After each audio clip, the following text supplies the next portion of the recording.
चलो टॉर्क निकल लिया हमने आधा। राइट, लैडर वाला प्रॉब्लम घर जाके एक बार खुद से सॉल्व किया है ना, तभी वो थोड़ा सा क्लैरिफाई होगा।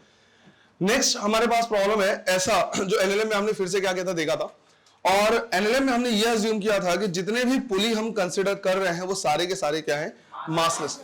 बट अब हम क्या करना है, देखना है कि अगर हमारे पास कोई पुली हो जिसका खुद का मास हो तो हमें इक्वेशन कैसे सॉल्व करना है और टेंशन कैसे निकालना है। तो समझना है, लेट से हमने यहां पे क्या किया है, लिया है एक ऐसा पुली जिसका खुद का मास है। तो बेसिकली ये एग्जांपल हो गया पुली विथ मास का, पुली विथ मास। राइट, यहां से हमने क्या किया है, एक मासलेस स्ट्रिंग लटकाया हुआ है और दोनों तरफ, एक तरफ हमने m1 मास लिया हुआ है और एक तरफ हमने ले लिया क्या, m2। हमने मान लिया कि लेट m1 ज्यादा है किससे, m2 से। अगर m1 ज्यादा है m2 से, इसका मतलब है ये नीचे आएगा कितने से, a से, तो ये ऊपर जाएगा कितने से, a से। राइट, नीचे की तरफ फोर्स क्या लगेगा, m1g, और इधर पे क्या लगेगा। अब समझो, यहां तक की कहानी तो बिल्कुल क्या है, वही है जो हमने क्या किया पहले पढ़ा है। बट अब ये जो पुली है, ये इसका मास होने की वजह से जब ये सेंटर से क्या होगा, रोटेट होगा, तो रोटेट करने के लिए हमें टॉर्क की रिक्वायरमेंट पड़ेगी। रोटेट करने के लिए हमें टॉर्क की रिक्वायरमेंट पड़ेगी, क्योंकि मास होने की वजह से इसका खुद का मोमेंट ऑफ इनर्शिया है। मोमेंट ऑफ इनर्शिया है तो रेस्ट है, तो रोटेट करने के लिए, और रोटेट हो रहा है तो रेस्ट में लाने के लिए टॉर्क की रिक्वायरमेंट है। तो हमें टॉर्क चाहिए, राइट, और वो चाहिए about this point. Let's say इस पॉइंट को हमने बोल दिया O। हमने ये भी कंसीडर कर लिया कि हमारे पास जो भी ये है, चाहे वो रिंग शेप का हो, चाहे डिस्क शेप का हो, चाहे रिंग और डिस्क का मिला हुआ हिस्सा हो, कि मतलब एक रिंग और बीच में कुछ वो लगे हुए हैं, क्या बोलते हैं, राइट, रिम लगे हुए इस तरह से उसको रोकने के लिए। तो रिंग या डिस्क किसी का किसी भी तरीके का स्ट्रक्चर हो, इसका मोमेंट ऑफ इनर्शिया हमने कंसीडर कर लिया कितना, I। वो जनरली मोमेंट ऑफ इनर्शिया की न्यूमेरिकल वैल्यू क्या कर देता है, दे देता है। वो ये नहीं बोलता कि रिंग है या डिस्क है ना। अगर बोल देगा, रिंग टर्म यूज करेगा तो mr स्क्वायर ले लेना, राइट, डिस्क बोलेगा तो mr स्क्वायर बाई 2 ले लेना है, क्योंकि यहां से रोटेट हो रहा है। लेट से इसका रेडियस कितना है, r है, तो हमने कंसीडर कर लिया कि भाई इसका रेडियस कितना, r। अब इसको अगर मुझे क्या करना है, रोटेट करना है, तो मुझे क्या चाहिए, टॉर्क चाहिए, और टॉर्क के लिए फोर्स चाहिए। अब इसके दोनों तरफ जो भी हम टेंशन लेंगे वो टेंशन सेम नहीं हो सकता, टेंशन क्या रहेगा, अलग अलग होगा, अलग अलग होगा।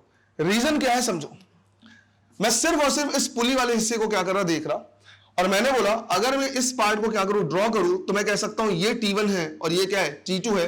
इस पॉइंट के अबाउट हम क्या करेंगे, लिखेंगे, ये हो जाएगा R। इसी तरह सीधर भी लिख सकते हो आप, राइट, R और F, क्योंकि ये तो फोर्स है ना, के बीच का एंगल कितना होगा, 90 डिग्री, क्योंकि ये लग रहा है सीधा सीधा नीचे, तो ये टेंजेंशियल फोर्स एक तरीके से हो गया, और ये रेडियस है, दोनों के बीच का एंगल कितना, 90 डिग्री। थोड़ी देर के लिए इमेजिन करके चलो कि मान लिया कि स्ट्रिंग में दोनों साइड टेंशन कितना है, T। थोड़ी देर के लिए ये मान के चलो कि स्ट्रिंग में दोनों साइड टेंशन कितना है, T, जो आज तक हम क्या कर रहे थे, देख रहे थे। अब मैं इस पॉइंट के अबाउट क्या कर रहा, टॉर्क लिख रहा। जब मैं इस पॉइंट के अबाउट टॉर्क इसके लिए लिखूंगा τ1, तो मैं लिखूंगा R इंटू T, राइट, तो इसकी वैल्यू आ जाएगी R इंटू T, और इसका डायरेक्शन कैसा होगा, राइट, क्रॉस। इसी तरह से इसके लिए अगर मैं टॉर्क लिखूंगा, लेट्स से टॉर्क 2, तो इसकी वैल्यू भी कितनी जाएगी, R इंटू T, और इसका डायरेक्शन कैसा हो जाएगा, आउटवर्ड, राइट, तो इसका डायरेक्शन हो जाएगा आउटवर्ड। तो हमने कहा कि अगर हम ऐसा मान लें कि दोनों साइड टेंशन क्या है, सेम है, जो यहां से हमने कंसीडर कर लिया थोड़ी देर के लिए, तो इसमें लगने वाला जो टॉर्क है वो इक्वल एंड अपोजिट आ रहा है। एक डॉट आ रहा है और दूसरा, अगर टॉर्क इक्वल एंड अपोजिट आया, इसका मतलब है नेट टॉर्क कितना हो गया, 0। और अगर नेट टॉर्क 0 है, जब टॉर्क लग ही नहीं रहा, तो ये घूमेगा कैसे, बात आई समझ में, मतलब ये घूम नहीं सकता। अगर इसको घुमाना है तो नेट टॉर्क 0 नहीं हो सकता, और अगर नेट टॉर्क 0 नहीं हो सकता तो T1 और T2 इक्वल नहीं हो सकते, इक्वल नहीं हो सकते। तो इसमें टॉर्क लगेगा कितना, RT1, और इसमें टॉर्क लगेगा RT2। अब नो डाउट दोनों अपोजिट है, बट इक्वल। अगर इक्वल नहीं है तो हम यहां से क्या कर सकते हैं, बता सकते हैं कि भाई नेट टॉर्क अब 0 नहीं है, जिसकी वजह से ये रोटेट करेगा, राइट। तो यहां पे मैंने रीजन भी क्या कर दिया, समझा दिया है, राइट, रीजन भी समझा दिया है कि जब पुली विथ मास होता है तो दोनों साइड में टेंशन सेम क्यों नहीं हो सकता, दोनों साइड में टेंशन क्या होगा, अलग अलग होगा, एक साइड T1 और एक साइड T2, ताकि नेट टॉर्क 0 ना हो और इसको रोटेट करने के लिए कुछ टॉर्क बचा रहे। बस सवाल आता है कि सर क्वेश्चन अभी भी कैसे सॉल्व करेंगे, क्योंकि अब तो हमारे पास 3 अननोन हो गया, एक्सेलरेशन T1 एंड T2। तो अगर 3 अननोन है तो कम से कम कितने इक्वेशन चाहिए? 3 इक्वेशन चाहिए। पहला इक्वेशन मिलेगा M1 के लिए फोर्स बैलेंस करने से। तो अगर मैं यहां पे क्या करूं, M1 के लिए इक्वेशन लिखूं तो क्या लिख सकता हूं मैं? M1G minus T1 is equal to M1A। तो हमने यहां पे लिखा M1G minus T1 is equal to M1A, ये इक्वेशन नंबर 1। इसी तरह से दूसरा लिख सकता हूं मैं, राइट, M2 के लिए क्या लिखेंगे? T2 minus M2G is equal to M2A, equation number 2। तीसरा लिखेंगे बेटा पुली के लिए, राइट, तीसरा लिखेंगे पुली के लिए। भाई जिधर का मास ज्यादा है उधर ही रोटेट होगा, मतलब उधर वाला टॉर्क ज्यादा होगा, तो टॉर्क ज्यादा कौन सा होना चाहिए? टॉर्क 1। अब समझो, जब तुम लिखते हो F1 minus F2 is equal to MA, यही लिखते हैं, जो ज्यादा फोर्स होता है उससे कम वाले को सब्ट्रैक्ट कर देते हैं अपोजिट डायरेक्शन में, तो नेट फोर्स आ गया, और net force is equal to क्या लिखते हैं? MA। उसी तरह से एक क्रॉस में है और एक डॉट में है, एक ज्यादा है और दूसरा कम है, तो ज्यादा टॉर्क माइनस कम टॉर्क, वो हो गया क्या? Net torque is equal to क्या लिखना चाहिए? I alpha. एग्जैक्टली। जब net force is equal to MA लिखते हैं तो net torque is equal to M की जगह पे I, A की जगह पे अल्फा। बात आई समझ में? तो हम यहां पे लिखेंगे torque 1 minus torque 2 is equal to I alpha. सीधी सी बात होगी, राइट। टॉर्क 1 की जगह पे हम इसको लिख सकते हैं RT1 minus RT2 is equal to I, और अल्फा को मैं A बाई R से रिप्लेस कर सकता हूं, राइट। सर्कुलर मोशन में तुमने पढ़ा है A is equal to alpha R, तो अल्फा इज इक्वल टू, क्यों अननेसेसरली हम नंबर ऑफ वेरिएबल्स बढ़ाएं, राइट। जब यहां A लिखा हुआ है तो यहां भी लिख सकते हैं, इसको हमने लिख दिया A बाई R। इसी तरह से अगर मैं R कॉमन निकाल के उधर ले जाऊं तो हो जाएगा T1 minus T2 is equal to IA by R square, equation number 3। 3 equation है, 3 अननोन है, T1, T2 एंड A। बाकी सारे टर्म दे देगा, रेडियस वगैरह दे देगा, I दे देगा, M1 M2 दे देगा। सॉल्व करने का तरीका वही हो सकता है फिलहाल कि तीनों इक्वेशन को मैं क्या कर दूं? ऐड कर दूं। अगर मैं यहां पे तीनों इक्वेशन को ऐड करूं, मतलब इक्वेशन नंबर 1 प्लस 2 प्लस 3 करूं, तो ध्यान से देखना, यहां पे माइनस T1 है, राइट, और यहां पे प्लस T1 कैंसिल हो जाएगा। यहां पे माइनस T2 है, यहां पे प्लस T2 है, कैंसिल हो जाएगा। क्या बच गया? M1G minus M2G। तो मैं लिख सकता हूं M1 minus M2 into G। अब राइट हैंड साइड देखो, तो यहां भी A है, यहां भी A, यहां भी A, कॉमन निकल जाएगा। ब्रैकेट में क्या बचेगा? M1 plus M2 plus I by R square into, तो यहां से हमने A की वैल्यू निकाल ली और A आ जाएगा M1 minus M2G divide by M1 plus M2 plus I by R square, right. कभी कभी हम क्या करते हैं, R को ऊपर ले जाते हैं, यहां पे M1 R स्क्वायर, जो भी जैसा भी। तो यहां से हमने निकाल लिया क्या? A की वैल्यू। एक बार अगर हमें A की वैल्यू मिल जाएगी तो हम T1 निकाल सकते हैं और T2 निकाल सकते हैं। तो बस ध्यान रखना है कि अगर कभी भी पुली विथ मास दे दे तो ये वाला एक एक्स्ट्रा इक्वेशन आ जाएगा, राइट। लिखने का तरीका वैसे ही रहेगा, F1 minus F2 is equal to MA लिखते थे तो τ1 minus τ2 is equal to I alpha लिखोगे। क्लियर है? और रोटेशनल इक्विलिब्रियम में तो है नहीं बेटा, घूम रहा है। क्लियर है? तो ये क्वेश्चन भी हम क्या कर सकते हैं? सॉल्व कर सकते हैं। ये क्वेश्चन भी एक तरीके से मान लो पेंडिंग ही था एनएलएम का, बट उसमें हमें टॉर्क का क्या करना था, कॉन्सेप्ट लगाना था, इसलिए छूटा हो। क्लियर है ये? चलो लिख लो इसे भी।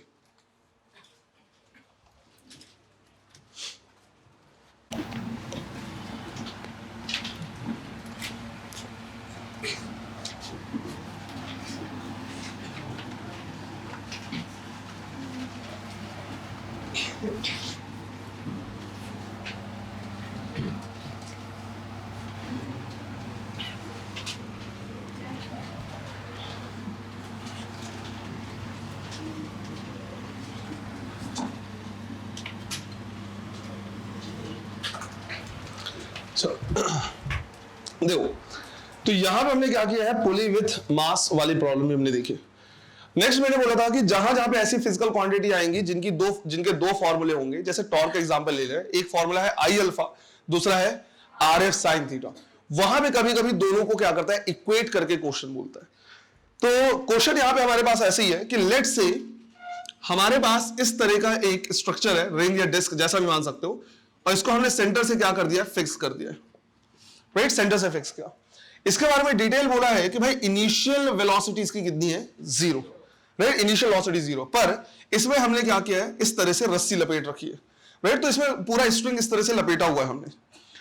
अब इस स्ट्रिंग को जो हमने इसमें क्या किया, पूरा इस तरह से लपेटा हुआ है, इसको यहां से हमने क्या करना शुरू कर दिया, खींचना शुरू कर दिया, और इसको हम खींच रहे हैं कितने से, 20 न्यूटन से, राइट, 20 न्यूटन से।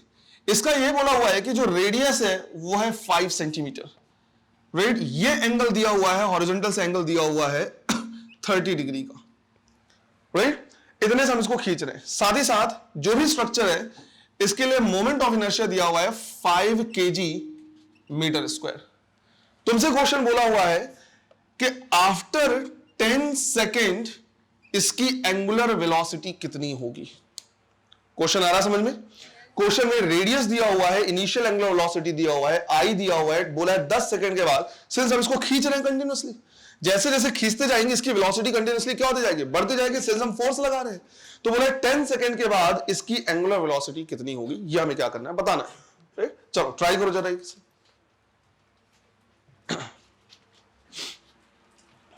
नॉट 0 है, ओमेगा पूछा है आफ्टर टी टाइम, राइट, तो इनिशियल वेलोसिटी दिया हुआ है, फाइनल पूछा है टी टाइम के बाद। कौन सा इक्वेशन लगाना चाहिए, फर्स्ट इक्वेशन, राइट। तो हम फर्स्ट इक्वेशन क्या कर सकते हैं, लगा सकते हैं। तो फर्स्ट इक्वेशन हो जाएगा omega is equal to omega not plus alpha T. तो हमें किसकी रिक्वायरमेंट है, अल्फा की, राइट। अगर हमें अल्फा मिल जाएगा तो हम क्या कर सकते हैं, निकाल सकते हैं। अब उसके लिए हम यूज करेंगे टॉर्क। भाई टॉर्क को लिखा जा सकता है क्या, R F sine theta is equal to I alpha. यहां से हम अल्फा की वैल्यू क्या कर सकते हैं, निकाल सकते हैं। सीधा सीधा दिया हुआ है, रेडियस कितना है 5 सेंटीमीटर, तो 5 इंटू 10⁻², कितना फोर्स लगा रहे हैं 20 न्यूटन। थीटा की वैल्यू कितनी नहीं है, थीटा क्या नहीं लेना है 30 डिग्री, राइट। ध्यान रखना है बेटा, यहां पे जो थीटा, कहीं भी एंगल मेंशन है तो उसको पकड़ लोगे क्या तुम, राइट। कहीं भी एंगल दे दिया इस तरह से तो क्या उसी को पुट कर दोगे, नहीं भैया। ये याद रखना है कि तुमने जो फॉर्मूला पढ़ा हुआ है उसमें एंगल का मीनिंग क्या है। आर एफ साइन थीटा में थीटा कौन सा एंगल होता है, आर और एफ के बीच का, जबकि एंगल कहां से दिया है, हॉरिजॉन्टल से। क्या कहीं कोई लॉजिक है कि हॉरिजॉन्टल से एंगल लेते हैं, कहीं में पढ़ा है कि हॉरिजॉन्टल से एंगल लिया जाता है, नहीं। तो ये जो 30 डिग्री दिया है ये डमी डेटा दिया है, जानबूझ के कंफ्यूज करने के लिए दिया हुआ है। अगर तुम इसके लिए क्या करोगे, लिखोगे तो ये हो जाएगा बेटा रेडियस। रेडियस और जो फोर्स लगाएंगे हम इसमें वो कैसा होगा, टेंजेंशियल। दोनों के बीच का एंगल कितना होगा 90 डिग्री। तो ये इसमें क्या करना है, ध्यान रखना है, अगर तुमने theta is equal to 30 degree लिया तो जो आंसर आने वाला है वो पक्का ऑप्शन में रहेगा ही रहेगा। तो बस ये गलती नहीं करना है। हॉरिजॉन्टल से दे दिया तो दे दिया, क्या दिक्कत है, कहीं से कुछ भी लिख दे, क्या फर्क पड़ना है। अपने को ध्यान रखना है कि भाई आर एफ साइन थीटा में थीटा आर और एफ के बीच का एंगल है, फिलहाल वो कितना है 90 डिग्री। तो यहां पे हम लिखेंगे क्या, साइन 90 इज इक्वल टू आई की वैल्यू है 5 मल्टीप्लाइड बाई अल्फा। तो बेटा यहां से ये 5 से 5 क्या हो गया, कैंसिल, और अल्फा की वैल्यू आएगी कितनी 0.2 रेडियन पर सेकेंड स्क्वायर, क्योंकि ये तो हो गया 1, राइट। आया समझ में ये। अब यहां पे पुट कर देंगे हम इसे, तो आ जाएगा omega is equal to 0 plus 0.2 into 10, तो वैल्यू कितनी आएगी 2 रेडियन पर सेकेंड। ये सिंपल सा है, फिर कोई दिक्कत नहीं। इस क्वेश्चन में जो ध्यान रखना था वो यही कि ये डमी डेटा दिया हुआ है, जानबूझ के कंफ्यूज करने के लिए दिया हुआ है। क्लियर है ये? चलो इसको भी लिख लो, डेटा दे देता है। इसी तरह का एक क्वेश्चन जिसमें जानबूझ के गलत एंगल ऐसी दे देता है, ऐसा ही एक क्वेश्चन आएगा मैग्नेटिक इफेक्ट ऑफ करंट में जिसमें चार्ज पार्टिकल क्या करता है, ऐसे इंटर कर रहा है। तो इंटर तो वो कर रहा है कैसे, परपेंडिकुलर, बट वहां पे जानबूझ के एक एंगल दिया हुआ है। मैं तुमको अभी से बता देता हूं, जब वहां पे क्वेश्चन आएगा तुम देखना फिर से वही गलती करोगे चैलेंज मैंने बता दिया है, मैग्नेटिक इफेक्ट ऑफ करंट में ऐसा ही क्वेश्चन आएगा जिसमें थीटा की वैल्यू गलत दी हुई है, जानबूझ के ऐसे दे दिया, डमी डेटा दिया, तुम वापस से वहां पे गलत करोगे अगर केयरफुल नहीं रहोगे तो। अब मुझे देखना है कि तुम कितना याद रख सकते हो इस बात को। रख लोगे याद? कॉन्फिडेंस नहीं लग रहा मुझे, श्योर नहीं लग रहा तुम। 3 बार बोला, तीनों बार आवाज दबती गई है ना। पहले तो नावली सबने बोल दिया यस सर, फिर लगा नहीं सर सीरियस है शायद, फिर आधे से ज्यादा कम हो गए और तीसरी बार बोला नहीं सर रहन दो। कोई बात नहीं, ठीक है, कोई बात नहीं। गलती करोगे तो याद रह जाएगा, अगर गलती कहीं पे कर दिया तो याद रह जाएगा कि हाँ यार ये गलती रिपीट नहीं करनी है ना। राइट। नेक्स्ट क्वेश्चन ऐसा है कि मान लो दो बच्चे हैं, एक 10 किलोग्राम का, अबे बच्चे ही तो है, दूसरा 15 किलोग्राम का, ऐसे क्या हंस रहे हो तुमने क्या एक्सपेक्ट किया था 2-2 किलो 3-3 किलो वाले? नहीं नहीं नहीं, जिस पर्पस के लिए हम इनको यूज कर रहे हैं वो 2 किलो 3 किलो वाले से नहीं हो पाएगा, छोटे बच्चे। और ये सी सॉ है जिसको इसमें क्या कर रहे हैं, इसको सेंटर से बैलेंस करने की कोशिश कर रहे हैं, राइट, सेंटर से बैलेंस करने की कोशिश कर रहे हैं, जबकि इसका जो लेंथ है लेट से हमने बोल दिया कितना है 10 मीटर, तो सेंटर से बैलेंस कर रहा है, मतलब ये 5 मीटर और ये 5 मीटर। अब क्वेश्चन ये बोला हुआ है कि एक पर्सन जो है उसमें से एक बच्चा जो है एक एक्सट्रीम एंड में जाके बैठ गया, राइट, इनमें से एक बच्चा आया और बिल्कुल एंड में बैठ गया। अब अगर इसको बैलेंस करना है तो जो दूसरा बच्चा है, राइट, वो सेंटर से कितने डिस्टेंस में बैठेगा। कौन सा बच्चा कहां बैठा है, खुद दिमाग तुम क्या कर सकते हो, लगा सकते हो, राइट। तो क्वेश्चन यही पूछा हुआ है, एक लाइन लिख लो चाहो तो इसमें, if one of the kid sits at the extreme end,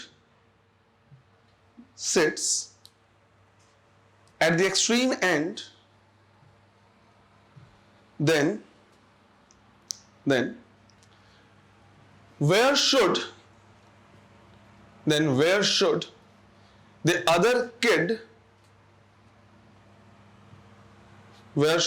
the other kid sit to balance the seesaw? Sit to balance the seesaw. बाकी डेटा दिया हुआ है, मास वगैरह सब कुछ। चलो करो।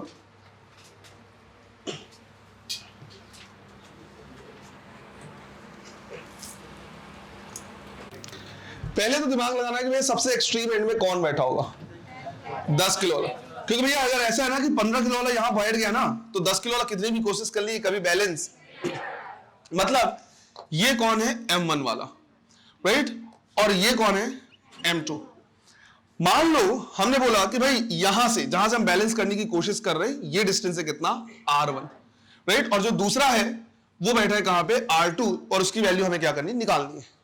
बात आई समझ में, R2 की वैल्यू निकालनी है। अब R1 तो कितना है 5 मीटर, वो मुझे पता है। अच्छा, इस पे फोर्स कितना लगेगा, नीचे के साइड कितना, M1 जी, और इस पे भी फोर्स मुझे अबाउट पॉइंट O, इस सेंटर को मैंने क्या कर लिया, O मान लिया, और मैं बोलूंगा मुझे क्या करना है, इसको रोटेशनल इक्विलिब्रियम में लाना है। मैं चाहता हूं ये रोटेट ना करे, और रोटेशनल इक्विलिब्रियम के लिए torque 1 should be equal to torque 2, simple सी।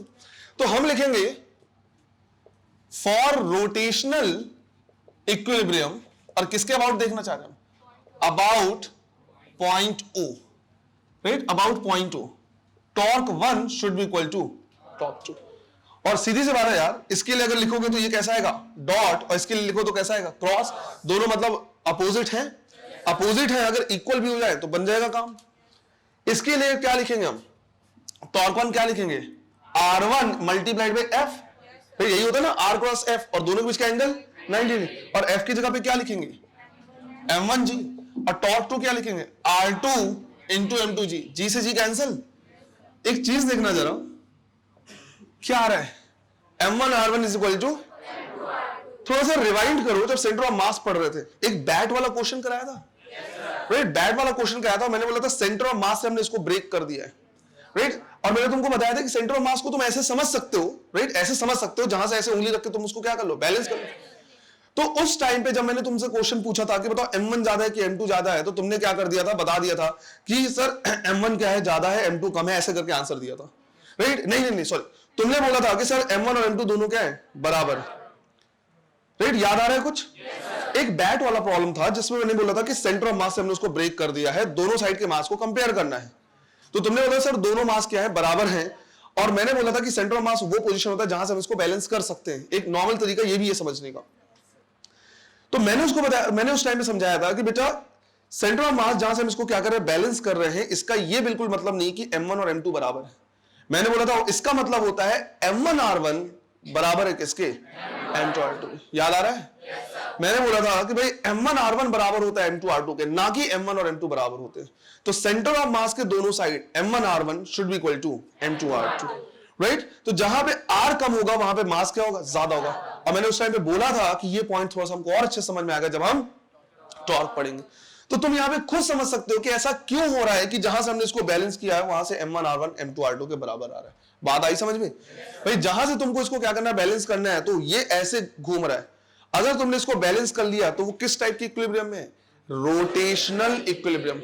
और रोटेशनल इक्विलिब्रियम का मतलब है कि नेट टॉर्क 0 होना चाहिए या डॉट टॉर्क बराबर होना चाहिए क्रॉस के बराबर, डॉट और क्रॉस बराबर।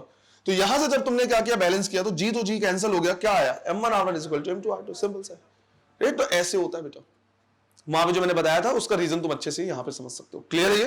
बस अब वैल्यू पुट कर देना है। ये हो गया 10 किलोग्राम, r1 की वैल्यू गिवन है 5 मीटर, m2 कितना है 50, और r2 हम क्या कर सकते हैं, निकाल सकते हैं। तो r2 की वैल्यू आ जाएगी कितनी, 10/3 मीटर। अगर यहां पे ये बैठेगा तो इसको क्या कर लेगा, बैलेंस कर लेगा। क्लियर है? तो सिंपल से टॉर्क के जो प्रॉब्लम है इस तरह के, अगर सही तरीके से समझा है तुमने, डायरेक्शन वगैरह निकालना, तो आराम से सॉल्व कर सकते हो। क्लियर है? ये हो गया हमारा रोटेशनल वाला पार्ट। अब ट्रांसलेशन सीखा हुआ है, रोटेशनल वाला पार्ट हमने सीख लिया है, तो नेक्स्ट क्या बचता है हमारा, रोलिंग मोशन। तो अब हमें देखना है रोलिंग मोशन, है ना? पहले इसको लिख लो बेटा, राइट? तो नेक्स्ट पार्ट हमें क्या करना है, देखना है रोलिंग मोशन का। क्या है रोलिंग मोशन? जिसमें रोटेशन प्लस ट्रांसलेशन दोनों मिलो। तो मुझे पहले क्या करना है, एक पॉइंट देखना है हमें। मान लो हमने क्या किया है, अच्छा कौन सा रोलिंग मोशन है हमारे सिलेबस में, रोलिंग विदाउट स्लिपिंग, राइट? इसका मतलब है जो पॉइंट ऑफ कांटेक्ट होगा उसकी नेट वेलोसिटी कितनी होगी, 0। तो यहां पे मान लो हमने क्या किया है, एक पहिया ले लिया है, राइट? ये हमारे पास क्या है, एक पहिया इस तरह से बड़ा हो गया है ना, और ये हमारा क्या है, पॉइंट ऑफ कांटेक्ट। ये हमने मान लिया कि भाई इसका जो रेडियस है वो कितना है, r, राइट? रेडियस है r, और ये पूरा का पूरा आगे ट्रांसलेट हो रहा है v सेंटर ऑफ मास से। मतलब अगर मैं इसको सेंटर कंसीडर कर लूं तो मैं बोल सकता हूं कि इसकी वेलोसिटी जो है वो v सेंटर ऑफ मास। अगर ये सेंटर ऑफ मास की वेलोसिटी से आगे जा रहा है तो इसके पास जितने भी पार्टिकल हैं सबके पास v सेंटर ऑफ मास, तो एक वेलोसिटी तो पक्का है v सेंटर ऑफ मास जिससे आगे जा रहे हैं। दूसरा साथ ही साथ ये क्या कर रहा है, ओमेगा से रोटेट भी हो रहा है। तो ओमेगा से रोटेशन की वजह से यहां पे एक और वेलोसिटी है, टेंजेंशियल वेलोसिटी। तो एक सारे पार्टिकल के पास क्या है, सेंटर ऑफ मास वाली वेलोसिटी, और दूसरा रोटेशन की वजह से एक और वेलोसिटी है, टेंजेंशियल वेलोसिटी। हमें जानना है हर पार्ट का, जितने भी पार्टिकल हैं उनकी नेट वेलोसिटी कितनी है, नेट वेलोसिटी। तो कुछ पार्टिकल को हमने यहां पे क्या कर लिया, कंसीडर कर लिया। तो सबसे पहला हमने पार्टिकल कंसीडर किया, लेट्स से सबसे टॉप मोस्ट पॉइंट पे, लेट्स से इसे बोल दिया हमने ए। दूसरा यहां पे सेंटर पे बी, राइट? ये सेंटर वाला हो गया सी, ये मिड पॉइंट पे है जो कि कहां पे है, r/2 पे। इसी तरह से एक यहां पे ले लिया डी, और एक पॉइंट ऑफ कांटेक्ट, ये तो इधर हट जा रहा है थोड़ा सा सही बना लेना ना, पॉइंट ऑफ कांटेक्ट ये ई है। ये सारे एक लाइन में होने चाहिए, है ना? वो मेरा डायग्राम इतना अच्छा है ना, इसलिए ऐसा हो जाता है। यहां पे एक पॉइंट ले लिया है एफ, और एक पॉइंट यहां पे ले लिया हमने जी, राइट? इतने पॉइंट्स के हमें नेट वेलोसिटी क्या करनी है, देखनी है। हमें यह भी ध्यान रखना है कि ये वाली जो वैल्यू है ये कितनी है, r/2, और इसी तरह से जो पूरा रेडियस है वो कितना है, r। हर पॉइंट की वेलोसिटी हम क्या करेंगे, देखेंगे। तो मैं यहां पे पूरा नहीं लिख रहा, मैं उधर साइड में लिख दूंगा। तो पहली चीज समझो, यहां पे मेरे पास दो वेलोसिटी है, एक तो v सेंटर ऑफ मास, साथ ही साथ ये इस तरह से रोटेट कर रहा है, तो इसके पास इसी डायरेक्शन में क्या है, टेंजेंशियल वेलोसिटी, राइट? अब ये कैसा है, रोलिंग विदाउट स्लिपिंग। और रोलिंग विदाउट स्लिपिंग के लिए कंडीशन क्या होता है, सेंटर ऑफ मास किसके बराबर, tangential velocity which is equal to omega into. इसका मतलब है, राइट, कि जो टेंजेंशियल वेलोसिटी होगा वो ओमेगा आर के बराबर तो होता ही है, लेकिन रोलिंग विदाउट स्लिपिंग के लिए V centre of mass further किसके बराबर हो जाएगा, मतलब इसके पास एक और वेलोसिटी है इस डायरेक्शन में, ओमेगा आर। दोनों सेम डायरेक्शन में है, तो वी ए की जो नेट वेलोसिटी हो जाएगी वो हो जाएगा V centre of mass plus omega R, और omega R V centre of mass के बराबर, तो 2 टाइम्स v सेंटर मतलब ये पॉइंट जितने से नेट आगे बढ़ रहा है इसकी वेलोसिटी डबल। इसी तरह से बी पे देखेंगे तो एक हो जाएगा v सेंटर ऑफ मास, साथ ही साथ फॉरवर्ड डायरेक्शन में इसके पास टेंजेंशियल वेलोसिटी होगी जो होगी किसका ओमेगा r बाई 2, राइट। एक तो आगे बढ़ेगा, दूसरा घूमने की वजह से भी आगे जा रहा होगा, लेकिन वो कितना होगा ओमेगा r बाई 2। तो अगर मैं यहां पे b पॉइंट की वेलोसिटी लिखूं तो मैं लिखूंगा v centre of mass plus omega r by 2, omega v centre of mass divide by 2 लिख सकता हूं। तो ये हो जाएगा कितना 3/2 times of v centre of mass. C point को अगर हम क्या करें देखें तो इसमें टेंजेंशियल वेलोसिटी कितनी 0, तो हम लिखेंगे vc इज इक्वल टू सिर्फ और सिर्फ कितना है v centre of mass. D point को देखें तो फॉरवर्ड डायरेक्शन में v सेंटर ऑफ मास होगा, बट इसके रोटेशन की वजह से टेंजेंशियल वेलोसिटी किधर होगी, राइट, पीछे की तरफ, राइट। और पीछे की तरफ ये टेंजेंशियल वेलोसिटी कितनी होगी ओमेगा r बाई 2, ये डिस्टेंस भी हमने r बाई 2 लिया हुआ है। तो हम लिखेंगे डी पॉइंट की जो वेलोसिटी होगी वो हो जाएगा फॉरवर्ड डायरेक्शन में कितना v सेंटर ऑफ मास और माइनस अपोजिट डायरेक्शन में है ओमेगा r बाई 2। तो इसको लिख सकते हैं v centre of mass minus v centre of mass by 2। तो डी पॉइंट की जो वेलोसिटी हमारे पास आ रही है वो कितनी आ रही है v centre of mass divide by 2, right. Her point की वेलोसिटी हम निकालते जा रहे हैं यहां से a b c d, point of contact, right. इधर पे कितना है v सेंटर ऑफ मास और पीछे साइड कितना है ओमेगा, और दोनों बराबर है तो v इज इक्वल टू लिखेंगे v centre of mass minus omega, तो कितना 0। बेसिकली यहीं से तो हमने क्या किया था, शुरू ही किया था। फिर हमारे पास बच जाता है f और g। तो देखो बेटा f के पास एक फॉरवर्ड डायरेक्शन में v centre of mass, but इसका टेंजेंशियल वेलोसिटी किधर है नीचे, कितना ओमेगा, और दोनों के बीच का एंगल कितना है, वेक्टर क्वांटिटी डायरेक्ट नहीं ऐड करेंगे तो मैं f वाला इधर लिख दे रहा हूं, vf इज इक्वल टू लिखेंगे under root v centre of mass का स्क्वायर प्लस ओमेगा r का स्क्वायर। मैं इसको भी v सेंटर ऑफ मास लिख सकता हूं, तो ये कितना हो जाएगा √2 times of v centre of mass, right. तो इसका जो नेट वेलोसिटी आएगा वो आएगा इधर कहीं पे, भाई दोनों बराबर है तो इधर कहीं पे आएगा, और कितना आएगा √2 times of v centre of मास, ये आ जाएगा नेट वेलोसिटी। समझ में आया। इसी तरह से इसको अगर हम देखेंगे तो फॉरवर्ड डायरेक्शन में हो जाएगा v सेंटर ऑफ मास और ओमेगा r किधर होगा ऊपर की तरफ, अगेन दोनों के पास एंगल कितना 90 डिग्री। तो अगर मैं यहां से g पॉइंट की वेलोसिटी लिखूं तो मैं सेम वही लिखूंगा v centre of mass plus omega r का स्क्वायर, तो ये भी कितना आ जाएगा √2 times of v centre mass, और इनका जो रिजल्टेंट आएगा वो किधर आएगा इधर कहीं पे, तो ये हो जाएगा इनका net velocity which is √2 times of v centre of मास। आया समझ में? इसलिए इतना बड़ा व्हील बनाया हुआ था। कभी कभी इसी तरह का क्या करता है क्वेश्चन पूछता है, कई बार इस तरह से पूछा हुआ है कि पॉइंट ए का पॉइंट बी पॉइंट सी इस तरह से रोलिंग विदाउट स्लिपिंग है तो कितनी कितनी वेलोसिटी होंगी। तो जब व्हील क्या करता है इस तरह से रोल कर रहा होता है तो जो नेट वेलोसिटी होती है वो हर जगह क्या होती है अलग अलग, राइट। नेट वेलोसिटी हर जगह अलग अलग। क्लियर है ये? चलो पहले तो इसको लिख लो, यहीं से क्वेश्चन पूछ लेगा कुछ, लिख लो इसको सीधा। 1 से 2 क्वेश्चन तो यहीं से पूछ लेता है, राइट। कोई सा भी रैंडम पॉइंट दे देगा, बोलेगा नेट वेलोसिटी वहां पे कितनी होगी, तो वो क्या करना है ध्यान रखना है। एक सेंटर ऑफ मास की वेलोसिटी सबके पास होगा, सब उतने से ट्रांसलेट हो रहे होंगे, बट रोटेशन वाली जो वेलोसिटी होगी सबके पास अलग अलग होगी, जिसकी वजह से नेट वेलोसिटी क्या हो जाएगा चेंज हो जाएगा, ये ध्यान रखना है।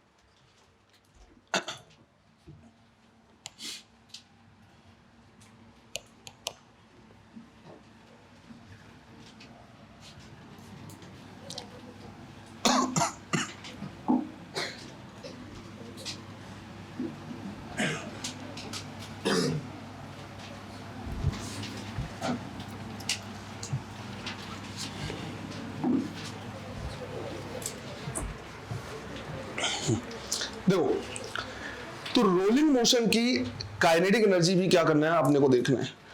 तो नेक्स्ट हम क्या कर रहे हैं, इसी में देख रहे हैं, मान लो यही पहिया क्या कर रहा है रोल कर रहा है, तो उसके पास काइनेटिक एनर्जी क्या है। तो हम देख रहे हैं kinetic energy of rolling motion.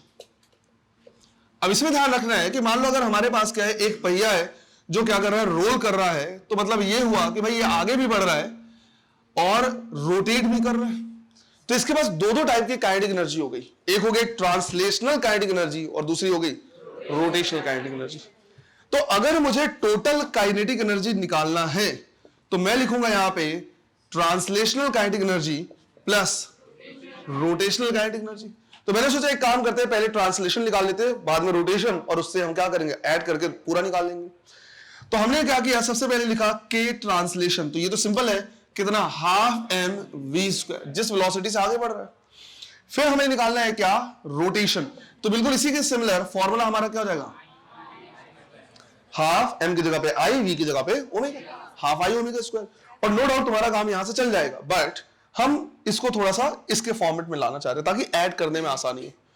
तो अगर मैं आई को मास के टर्म में और ओमेगा को वी के टर्म में लिखना चाहूं तो मैं कैसे लिख सकता हूं, आई की जगह पे मैं क्या लिख दूंगा, क्या मैं एमआर स्क्वायर लिख दूं, नहीं, एमआर स्क्वायर तो रिंग के लिए, मैंने बोला क्या लिखेंगे, M K square. Radius of gyration किस लिए पढ़ाया गया, कि अगर इन जनरल फॉर्म में हमको क्या करना पड़ा, मोमेंट ऑफ इनर्शिया लिखना पड़ा, तो हम एम के स्क्वायर लिख सकते हैं, जहां पे के क्या है, रेडियस ऑफ गायरेशन। बस अलग अलग के लिए अलग अलग रेडियस ऑफ गायरेशन पुट करोगे, उसके लिए मोमेंट ऑफ इनर्शिया आता जाएगा। तो यहां हम पुट करेंगे क्या, एम के स्क्वायर। ओमेगा को वी के टर्म में कैसे लिखेंगे, v बाई आर का स्क्वायर, यही हो गया। तो इसको हम थोड़ा सा क्या कर रहे हैं, सही तरीके से लिख दे रहे हैं।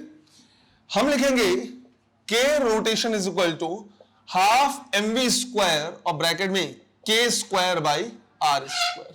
ये हो गया equation number 3, right. Half M V square k square divide by R square.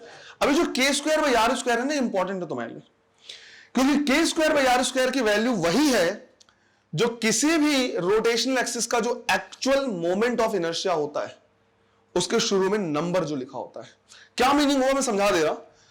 मान लो मेरे पास एक रिंग है, यहां से मैं इसको क्या कर रहा, रोटेट कर रहा, तो हम लिख सकते हैं M K square is equal to M R square, M से M cancel, K square by R square is equal to कितना आएगा, 1। तो बेटा actual moment of inertia M R square था, उससे पहले क्या लिखा है, 1 लिखा है, तो के स्क्वायर बाई आर स्क्वायर कितना, 1 है। मान लो मैं इसको यहां से रोटेट कर रहा होता, राइट, मैं यहां से रोटेट कर रहा होता, तो M K square is equal to मैं क्या लिखता यहां से, कितना, 2 एम आर स्क्वायर। तो एम से एम कैंसिल और K square by R square कितना आ रहा है, 2। मतलब जो एक्चुअल मोमेंट ऑफ इनर्शिया है एम आर स्क्वायर, उससे पहले जो नंबर लिखा है वही क्या, किसकी वैल्यू होती है, के स्क्वायर बाई आर स्क्वायर। भाई मान लो एज्यूम करो कि इसी रिंग को, राइट, इसी रिंग को मैं यहां से रोटेट कर रहा होता, रिंग को यहां से रोटेट करता, तो एक्चुअल मोमेंट ऑफ इनर्शिया कितना, हाफ एम आर स्क्वायर। इसका मतलब हुआ के स्क्वायर बाई आर स्क्वायर की वैल्यू कितनी, 1/2। तो अगर हमें मोमेंट ऑफ इनर्शिया पता है तो हम के स्क्वायर बाई आर स्क्वायर की वैल्यू सीधा सीधा क्या कर सकते हैं, पुट कर सकते हैं। तुम चेक कर लो, तुम लिखोगे M K square is equal to 1/2 M R square, M से M cancel, K square by R square कितना आ जाएगा। इसलिए के स्क्वायर बाई आर स्क्वायर क्या है, इंपॉर्टेंट है। इसकी वैल्यू सिर्फ वही है जो किसी भी रोटेशनल एक्सिस में जो एक्चुअल मोमेंट ऑफ इनर्शिया है उसके शुरू में नंबरिंग जो लिखी होती है, जो नंबर होता है, बस वही। तो अगर तुमको मोमेंट ऑफ इनर्शिया पता है तो वो तुम के स्क्वायर बाई आर स्क्वायर क्या कर सकते हो, बता सकते हो। भाई सिर्फ एम आर स्क्वायर लिखा है मतलब 1, 2 एम आर स्क्वायर लिखा है तो 2, 1/2 एम आर स्क्वायर लिखा है तो 1/3 एम एल स्क्वायर लिखा है तो 1/3, दैट्स इट। तो हम वो भी क्या कर सकते हैं, निकाल सकते हैं। इसलिए हमने इसको क्या किया, इस फॉर्मेट में लिखा है। इसकी जरूरत नहीं पड़ेगी, तो तुमको पता रहेगा। तो ये आ गई ये। अगर इतना हमने निकाल लिया है तो हम क्या कर सकते हैं, के टोटल निकाल सकते हैं। अगर हम इन दोनों को ऐड करें, ट्रांसलेशनल और रोटेशन, तो क्या कॉमन आ जाएगा, हाफ एम वी स्क्वायर, और ब्रैकेट में क्या बचेगा, 1 plus K square by, that's it. ये आ गया, राइट। तो इतना पार्ट ऑलरेडी हम निकाल सकते हैं ब्रैकेट में। ये पार्ट हमें पता था किसी के लिए भी, उसको 1 के साथ ऐड कर देना है। इंपॉर्टेंट क्या है, अगर मैं ट्रांसलेशनल, रोटेशन और टोटल काइनेटिक एनर्जी का रेशियो लूं, तो हाफ एम वी स्क्वायर यहां है, half M V square K square R square यहां है, half M V square bracket में 1 plus K square by R square यहां है। क्या कैंसिल हो जाना है हर जगह से, हाफ एम वी स्क्वायर, और ये आएगा 1:2 K square by R square is to 1 plus K square by R. यहां से आने वाले क्वेश्चंस, राइट। क्वेश्चन यहां से भी क्या करेगा, पूछेगा। ये रेशियो तुमको क्या करना है, किसी भी कीमत पे याद रखना है। ये बताना चाह रहा है कि भाई अगर कोई भी ऑब्जेक्ट रोलिंग मोशन कर रहा है तो उसकी जो काइनेटिक एनर्जी है उसका कुछ पार्ट है ट्रांसलेशन के फॉर्म में और कुछ पार्ट है रोटेशन के फॉर्म में। अगर ट्रांसलेशनल काइनेटिक एनर्जी ज्यादा है तो ट्रांसलेशन के हिसाब से हो गया, उसमें ट्रांसलेशन डोमिनेट कर रहा है, रोटेशन वाला पार्ट कम है। रोटेशनल काइनेटिक एनर्जी ज्यादा है तो रोटेशन वाला पार्ट डोमिनेट कर रहा है और ट्रांसलेशन वाला पार्ट क्या है, कम है। तुमसे पूछेगा कि भाई आउट ऑफ टोटल एनर्जी कितना पार्ट ट्रांसलेशन है, तो तुम लिखोगे 1 divide by 1 plus K square. भाई ये तो क्या हो गया, टोटल काइनेटिक एनर्जी का कितना पार्ट, 1, तो 1 divide by 1 plus K square by R square. तुमसे अगर पूछेगा टोटल काइनेटिक एनर्जी का कितना पार्ट, कितना परसेंट रोटेशनल है, तो तुम लिखोगे K rotation divide by K total, क्या हो जाएगा, K square by R square divide by 1 plus K square by R square. बात आई समझ में? तुमसे यह भी पूछ सकता है कि भाई अगर एक सॉलिड स्फीयर के पास 100 जूल टोटल काइनेटिक एनर्जी है, तो कितने जूल रोटेशन के फॉर्म में और कितने जूल काइनेटिक में। तो यहां से तुम रेशियो या परसेंटेज तो निकाल ही सकते हो। भाई मल्टीप्लाइड बाय 100 कर दो परसेंटेज, तुमको समझ में आएगा 27%, मान लो एक जनरल बता रहा, मेरे को याद नहीं एग्जैक्टली, मान लो 27% आ रहा है ट्रांसलेशन के फॉर्म में, तो 100 जूल का 27 जूल क्या है, ट्रांसलेशन, रिमेनिंग कितना, रोटेशन। बात आई समझ में? ऐसे पूछ लेगा। ये के जो लिखा है ये काइनेटिक एनर्जी है, यहां जो के लिखा हुआ है वो रेडियस ऑफ गायरेशन। क्लियर है? कभी कभी ये पूछ लेगा कि ट्रांसलेशन और रोटेशन का रेशियो बताओ, तो ये बता सकते हो। तुमको सिर्फ क्या जानना है, इस क्वेश्चन को पूछने के लिए मुझे सिर्फ क्या बताना पड़ेगा कि कौन सा ऑब्जेक्ट है। मैंने अगर ऑब्जेक्ट बता दिया, मैंने मास नहीं दिया है, रेडियस नहीं दिया, कुछ नहीं दिया है, फिर भी तुम के स्क्वायर बाई आर स्क्वायर निकाल सकते हो, नहीं निकाल सकते, सिंपल सा। तो यहां से क्वेश्चन पूछेगा। कैसा क्वेश्चन पूछेगा, 2-3 लिखा दे रहा, पहले इसको नोट करो। पूछेगा, लिखो,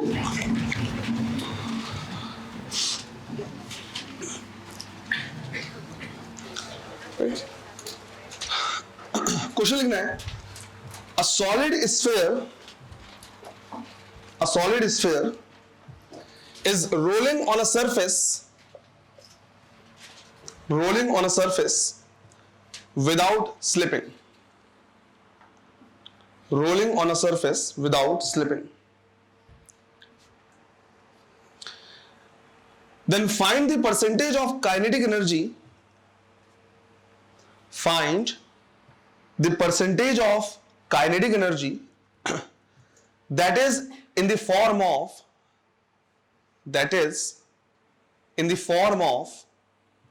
rotation. That is in the form of rotation. मतलब वो जानना चाह रहा है कि टोटल काइनेटिक एनर्जी का कितना परसेंट को रोटेशन के फॉर्म में। निकालो। 28. कितना, 28?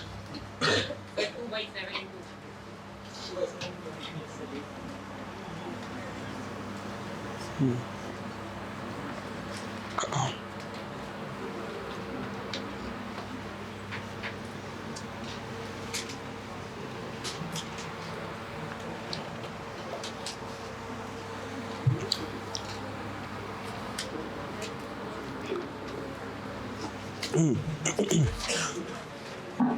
चलो, इतना टाइम इसमें नहीं लगना चाहिए बेटा, बिल्कुल सिंपल सा है। हमें क्या निकालना है, के rotation divide by K total, बस किस में निकालना है, परसेंटेज में। तो अब इसका फॉर्मूला क्या हो जाएगा, right, rotation kinetic energy out of total कितने परसेंट है, यही पूछा हुआ है। तो क्या लिखेंगे ऊपर में, K square by R square divide by 1 plus K square by R square into 100। अब एक सॉलिड स्फीयर जब क्या करेगा, रोल करेगा, तो सेंटर के अबाउट ही तो रोल कर रहा है, और सेंटर के अबाउट सॉलिड स्फीयर के लिए के बाई आर स्क्वायर कितना हो जाएगा, 2/5। यही होगा, I equal to 2/5 M R square होता है। नीचे में 1 और ऐड करोगे, राइट, तो 2/5 प्लस 1 कितना हो जाएगा, 7/5 इंटू 100, राइट। ये 5 और 5 क्या हो गया, कैंसिल, क्या आ गया, 2/7 इंटू 100, तो 200/7 कितना आ रहा है, अप्रोक्सीमेट 28%। सिंपल सा निकाल लेना, कर लिया, ठीक है। नेक्स्ट क्वेश्चन लिखना है,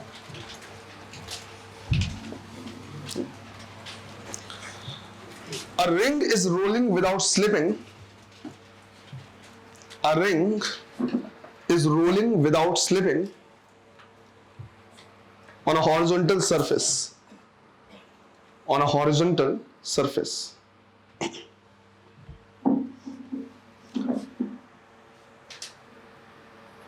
Find the percentage of kinetic energy. Find the percentage of kinetic energy which is in the form of translation. find the percentage of kinetic energy which is in the form of translation. जल्दी से आना चाहिए answer, तुरंत आ जाए। 50%।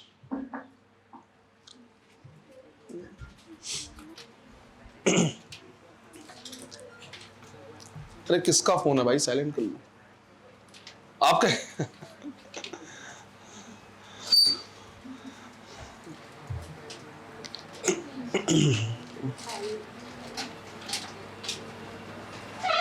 आगे answer simple सा बेटा, बिल्कुल राइट। के translation divide by K total. अब ये भी परसेंटेज में निकालना है, तो ट्रांसलेशन ऊपर में क्या लिखेंगे, 1 divide by 1 plus K square by R square into 100। तो ये हो गया 1 डिवाइड बाई 1। रिंग के लिए के स्क्वायर बाई आर स्क्वायर कितना, 1, राइट। तो 1/2 आ जाएगा, तो आएगा आंसर कितना, 50%। इट्स सिंपल सा क्वेश्चन है, और क्वेश्चन एक और लिख लो बस, खत्म, इसके बाद कुछ नहीं। एक और लिख लो,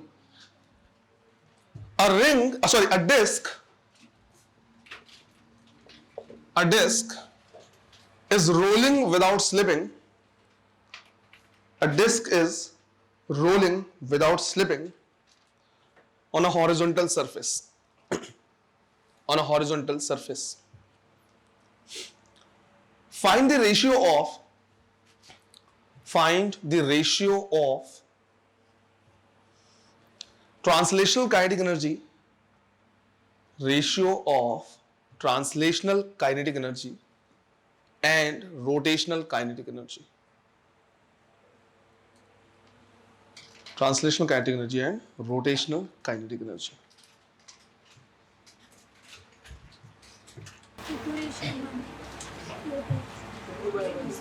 Two to one. Right? इसमें ट्रांसलेशन और रोटेशन का क्या करना है, रेशियो लेना है, राइट। तो ये हो जाएगा 1 divide by K square by R square, that's it. Rotation वाला पार्ट लेना ना, तो 1 डिवाइड बाई के स्क्वायर। गलत कर ही नहीं सकते भैया, कैसे गलत कर रहे हो यार, ये सारी चीजों को सीधा सीधा रेशियो है। मोमेंट ऑफ इनर्शिया की वैल्यू बस तुमको याद होनी चाहिए, जो वो भी ऐसा कोई बहुत डिफिकल्ट सा नहीं दिया जो तुमको याद ना हो। तो ये जाएगा 1 और K square by R square rotation के लिए, डिस्क के लिए कितना होगा, राइट, 1/2। तो आंसर कितना आ जाएगा, 2:1, खत्म। ये हमारा क्या, रोलिंग वाला पार्ट, बट रोलिंग किसमें, हॉरिजॉन्टल सरफेस में। एक क्लास हमारा इसका और बचा हुआ है, रोलिंग इन इंक्लाइंड प्लेन। वहां से theoretical as well as numerical दोनों आएगा, राइट। तो रोलिंग इन इंक्लाइंड प्लेन हम क्या करेंगे, देखेंगे नेक्स्ट क्लास में। क्लियर है?